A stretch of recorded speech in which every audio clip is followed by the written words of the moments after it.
दोस्तों हम अपर्णा जी से बात करेंगे बिहार के कुछ पॉइंट्स को लेकर के। सो अपर्णा जी, जैसे आप आईटी में काम करते हैं बेंगलुरु में, तो पहला सवाल आपसे ये है कि बिहार का, जैसे आप बिहार से हैं, तो बिहार की जो समस्याएं हैं उसको लेकर के आपको क्या लगता है कि मतलब बिहार का पिछड़ापन का क्या कारण हो सकता है, जो आपको समझ में आता है, जो पहली चीज़ें आपको ध्यान में आती है? सबसे पहले तो ये ध्यान आती है कि मैं बिहार वापस क्यों नहीं जा पा रही। एजुकेशन है, बच्चे का एजुकेशन है, लगता है बहुत अच्छा स्तर नहीं है। एटलीस्ट जहाँ हम हैं बेंगलोर में, आईटी में है, बेंगलोर में है, तो उस स्तर का वहाँ नहीं है, हम वो फैसिलिटी नहीं दे पाएंगे। जैसे आपने देखा बचपन से भी, चाहे आगे चल करके आपके माता पिता वहाँ रहते हैं, तो पिछड़ापन है काफ़ी ज़्यादा। जैसे बेंगलोर से अगर कंपेयर करेंगे, बाकी राज्यों से भी करेंगे, तो आपको क्या लगता है मोटा मोटी कि क्यों ऐसा है? क्या चीज़ें आपको लगती है कि चीज़ों ने शायद इसको पीछे रखा हुआ है राज्य को? रोजगार, डेफिनेटली अच्छा रोजगार जिसमें की बढ़त हो। अभी भी बिहार का मेजर पोर्शन फार्मिंग नहीं है, एग्रीकल्चर सेक्टर नहीं है। एक दो ह्यूज इंडस्ट्रीज बने भी, वो भी ठप हो गया या करप्शन हो गया, कुछ बंद हुए, फिर ट्रायल हुए। आप रोजगार वैसा नहीं दीजिएगा जिसमें ग्रोथ है, तो लोग तो इधर उधर ही काम करेंगे। फिर एटीट्यूड उसी हिसाब से चेंज हो जाएगा, आपके वोटिंग पैटर्न चेंज हो गए, सब कास्ट बेस ही वोट देते हैं, एडमिनिस्ट्रेशन को कोई फर्क नहीं पड़ता। इंफ्रास्ट्रक्चर धीरे धीरे बिल्डअप हो रहा है, बट उस स्तर पर नहीं हो रहा है जहाँ में भी बैंगलोर 20 साल पहले होगा। बिहार में भी इंफ्रास्ट्रक्चर में अभी आ रहा है। गवर्नमेंट इश्यूज हैं हमेशा। बिहार को पिछड़ावर्ग बीमारू स्टेट वाला पार्ट वाला। और एक चीज है कि जो एजुकेटेड एलीट बिहारी, मुझे कहीं ना कहीं लगता है कि हम अब इंडिफरेंट हो गए। वो ना उम्मीद छोड़ दी है कि बिहार बदल सकता है। We can go back to, या हम नेक्स्ट पैसे हो सकते थे अशोक, बिहार बना था प्रॉस्परस स्टेट पर। और जो भी है, अब झारखंड बढ़ गया, बिहार का मिनरल हो गया, या जो भी है, वो कंडीशन तो रिसोर्स पे है, बट ह्यूमन रिसोर्स को यूटिलाइज नहीं किया, इंडस्ट्री ठीक से नहीं बना, या बने भी तो उसको कंटिन्यू नहीं कर पाए, ग्रोथ नहीं दे पाए। तो कहीं ना कहीं लगता है कि और एलीट भी है, जब बिहार से निकल गए, कंट्रीब्यूट करना भी चाहे तो एक तो प्रॉपर चैनल नहीं है कंट्रीब्यूट करने का। लोग obviously lack of education, lack of health care, lack of proper health care, obviously जहाँ वो है, मोस्ट ऑफ टाइम जो माइग्रेट हो चुके हैं बिहार, वो सब वो छोड़ के वापस आना बहुत मुश्किल लगता है। लेकिन आपको क्यों लगता है कि जो बाहर चले गए हैं वो वापस अगर जाना चाहे उनको क्या दिक्कत आती है? क्या आपको लगता है फर्स्ट हैंड की ये चीजें ठीक नहीं है, जिसकी वजह से अगर लोग आना भी चाहें वापस, वो नहीं आ पाते हैं? तो इसको बहुत सारे तरीकों से देखा जा सकता है। एक, आप सोच लीजिए जो फैमिली मैन है, जिसके बच्चे हैं, स्टडिंग एज में है, प्रॉपर एजुकेशन की फैसिलिटी नहीं है। आप अभी भी बिहार में एग्जाम्स के करप्शन की बात कर रहे हो, चीटिंग की बात कर रहे हो, अभी भी घूस दिला के, आप पैसे दिला के नंबर आ रहे हैं। ये हम 70-80 में बात करते थे और ये आज भी चल रहा है। कम हुआ है डेफिनेटली, बट वो आज भी है। तो यहाँ से छोड़ के जाना, एक तो आप बच्चों की वजह से छोड़ के नहीं जाओगे, क्योंकि आप अगर बेहतर में हो तो आप फिर कम बेहतर में जाना पसंद नहीं करोगे।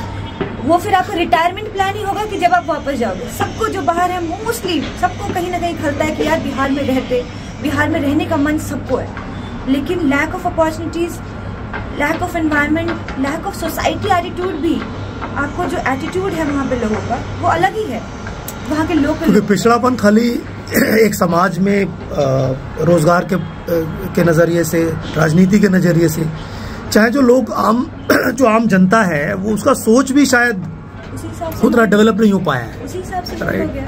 तो आपको क्या लगता है, जैसे अगर कुछ एक चीज़ों को जैसे अगर सुधारना हो, चाहे सुधार की तरफ और कोई कोशिश करे, तो क्या आपके मन में आता है कि ये चीज़ें अगर सुधार दी जाएं, चाहे इस पर अगर काम हो, लोगों को भी काम करना है, सरकार को भी काम करना है, तो आपको क्या लगता है कि कुछ एक चीजें जिस पे पहले ध्यान दिया जाए तो शायद उसका रहेगा? एक्चुअली सेक्शन, मेरे हिसाब से डिफरेंट सेक्शन में आपको ध्यान देना होगा। अगर आप school education is one sector, मतलब एज वाइज आप देख लीजिए, एजुकेशन आप दीजिए, कम से कम 12th तक अच्छी एजुकेशन दीजिए।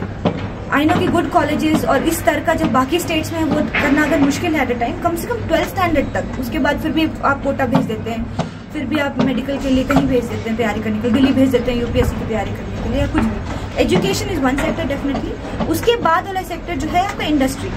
आप अभी भी एग्रीकल्चर, मतलब एक बार स्कूल एजुकेशन खत्म हो गई, कुछ कॉलेजेस में आपने पढ़ भी लिया लोग, उसके बाद आप क्या करोगे? वहाँ पे ऐसी कोई इंडस्ट्री नहीं है जहाँ आपको जॉब अच्छी मिले या फिर पैसे उस स्तर पे मिले, ग्रोथ नहीं दिखता। तो इंडस्ट्री इज अनदर एरिया कि आप बिहार में दोबारा और डाइवर्सिफाइड इंडस्ट्री शुरू करना चाहिए। और एग्रीकल्चर सेक्टर को भी इंडस्ट्री से कनेक्ट करने की जरूरत है, क्योंकि एग्रीकल्चर हमारा बैकबोन है, अभी भी है, और बहुत सारे लोग एग्रीकल्चर में, उसको हमें फॉर्मलाइज करने की जरूरत है।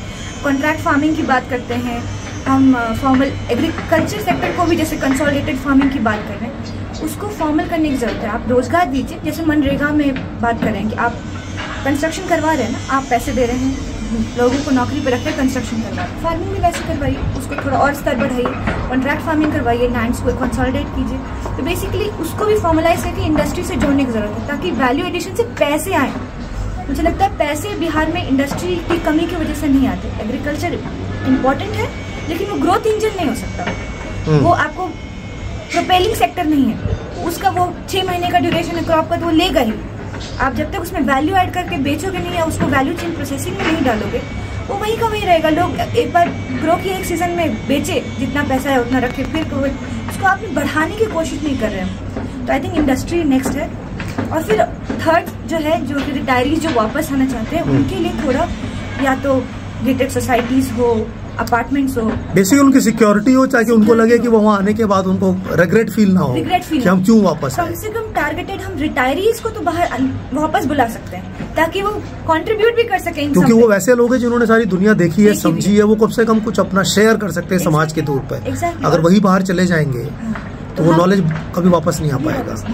और आपका अभी करेंटली अगर हम बात करें तो टारगेट करना मुश्किल है आपको, जिसके बच्चे पढ़ रहे हैं या मिडिल एज सेक्शन को, क्योंकि वो वापस छोड़ कर नहीं आएंगे जब तक बच्चे सेटल नहीं हो जाते, एटलीस्ट इंडियन कल्चर में, कि हाँ कॉलेज चला गया बच्चा, यहाँ चला गया। लेकिन आप रिटायरी, ये जो सेक्शन है जो कि या तो work from home IT sector वाले हैं, जिनको की ये फैसिलिटी या प्रिविलेजेस है कि वो कहीं से भी काम कर सकते हैं, उनको अगर आप इंफ्रास्ट्रक्चर दे दीजिए कि आपने अच्छा ये इंटरनेट की फैसिलिटी दे दी, IT हब्स बना दिए, कम से कम लेट्स से उस हब्स के अंदर ही आपको सब्जी मिल गया, रहने की बेसिकली रहने की amenities, safe and secure environment हो जाए, तो आप उनको भी टारगेट कर सकते हैं, रिटायरीज को भी टारगेट कर सकते हो। और इनको फिर आप colleges, schools, ideas, discussion, debates, क्योंकि इन्होंने दुनिया देखी है, कुछ नहीं तो they will contribute a lot to the idea.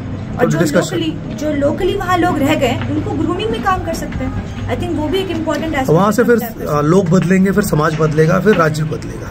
चलिए, बहुत बहुत धन्यवाद अपर्णा जी, आपके साथ बात करके बहुत अच्छा लगा। Thank you.